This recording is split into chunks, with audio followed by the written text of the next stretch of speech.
खबर उत्तराखंड के विकासनगर की है, जहां ग्राम पंचायत एटनबाग की महिलाओं ने अपने नवनिर्वाचित प्रधान नेहा राहुल वर्मा के नेतृत्व में तहसील विकासनगर पहुंचकर जोरदार प्रदर्शन किया।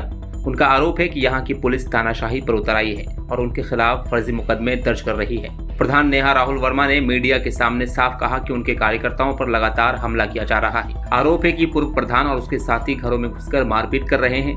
यहाँ तक कि एक बुजुर्ग का हाथ तक तोड़ दिया गया है और एक छोटे बच्चे को जमीन पर पटक दिया गया। इन घटनाओं से गुस्साई महिलाएं प्रशासन के खिलाफ सड़कों पर उतर आई हैं। नेहा राहुल वर्मा का कहना है कि पुलिस इन गुंडे किस्म के लोगों से मिली हुई है और निर्दोष कार्यकर्ताओं पर ही झूठे मुकदमे दर्ज किए जा रहे हैं। उन्होंने साफ कहा है कि पुलिस की इस तानाशाही को किसी भी हालत में बर्दाश्त नहीं किया जाएगा। पिछले कई दिनों से हम बहुत ज़्यादा मेरी जो एटनबाग पंचायत की जनता है वो बहुत पीड़ित है। सर, हमारे ऊपर झूठे मुकदमे किए जा रहे हैं। हमें पिछले कई टाइम से बहुत पैसा तो पिछले 5 सालों से पीड़ित है, लेकिन जब से खास तौर पे मैं चुनाव जीती हूँ उस तब से तो विरोधी दल को बर्दाश्त ही नहीं हो पा रही है अपनी हार। सर, हमारे कई लड़कों को मारा पीटा गया, हमारे लोगों के घर में घुस के उन्हें मारा गया। रमेश जो हमारे नाना जी हैं, एक वहीं गांव के ही हैं, उनके घर में घुस के उनका हाथ तोड़ दिया, दांत तोड़ दिया। और सर, एक अभिषेक राघव भैया है, वो फतेहपुर के पंचायत के फतेहपुर से हैं। सर, उनको इतनी ज्यादा गंभीर चोटें पहुंचाई गई, उसका भी कोई सुनवाई नहीं हुई। सर, उनके 2 बार मारा गया। एक बार गुडरिच में वो काम से घर जा रहे थे तब उन्हें पकड़ के मारा गया, उनको ही 2 बार मार लिया गया। यहाँ पे बहुत सारे हैं राजेंद्र जी के घर से, उनके घर में घुसकर पिछले दिनों घर में घुसकर उनके घर का दरवाजा तोड़ दिया। उनके 11 तारीख की बात है, उपस्थित भी है वो मेरे साथ में यहीं पर ही। उनके घर में घुसकर उनके छोटा बच्चा था, उनके घर में उसे उठा के पटक दिया गया।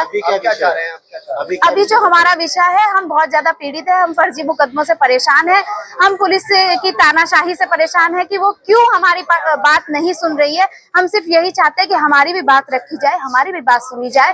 और आप फर्जी मुकदमे की बात करें, किसने करे आपके? सर, परवीन कुमार, एडवोकेट राहुल ठाकुर, ये सब इसमें शामिल हैं, जो पूर्व प्रधान रहे हैं यहाँ के, इस एटनबाग पंचायत के पूर्व प्रधान रहे हैं। जो मेंडिस नाम है, जिनका महेश नाम है, उनका महेश जी ने हमारे ऊपर मुकदमे करे हैं, फर्जी मुकदमे।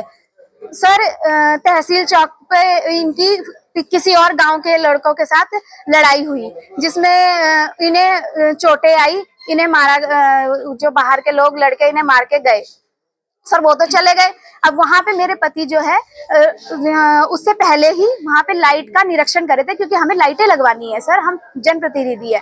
अब वहां पे उन्होंने इनका नाम खींच लिया कि राहुल ने धारदार हथियार से इन पे वार करा, इन्हें मारा, ऐसे ऐसे करके 25 लोगों का नाम है। 25 लोगों पे जी। अब क्या आज एजेंट के पास है, क्या आश्वासन मिला आपको? सर, उन्होंने आश्वासन दिया कि हम कार्रवाई करेंगे, जांच करेंगे, और नहीं होती जांच पूरी तो सर हम धरना प्रदर्शन देंगे, क्योंकि हमारा धरना प्रदर्शन और बढ़ता ही जाएगा। इसमें कोई रुकावट नहीं आएगी, क्योंकि हमारे साथ जिन जनता ने हमें यहाँ तक पहुंचाया है, वही जनता पीड़ित है पूर्व प्रधान से। वरना पूर्व प्रधान को ही जिता देते, हमें जिताने की जरूरत क्या थी? वो तो पहले से ही था राजनीति में, हम तो नया चेहरा है। सर, जो जनता ने हमारे ऊपर विश्वास दिखाया है, वही जनता, वो पीड़ित है, इसलिए उसने हमें चुना है। आपका नाम? मेरा नाम नेहा राहुल वर्मा है, मैं एटनबाग पंचायत से प्रधान हूँ। प्रदर्शन के दौरान महिलाओं ने प्रशासन और पुलिस पर सवाल उठाए और साफ कहा कि अब चुप बैठने वाले नहीं हैं। पूरे मामले ने गांव से लेकर तहसील तक तनाव का माहौल बना दिया है। अब देखना यह है कि ग्रामीणों और प्रधान की आवाज पर प्रशासन क्या रुख अपनाता है और क्या वाकई इस शिकायत पर कार्रवाई होती है या मामला यूं ही दबा दिया जाएगा। Bureau report, dynamite news, Uttarakhand.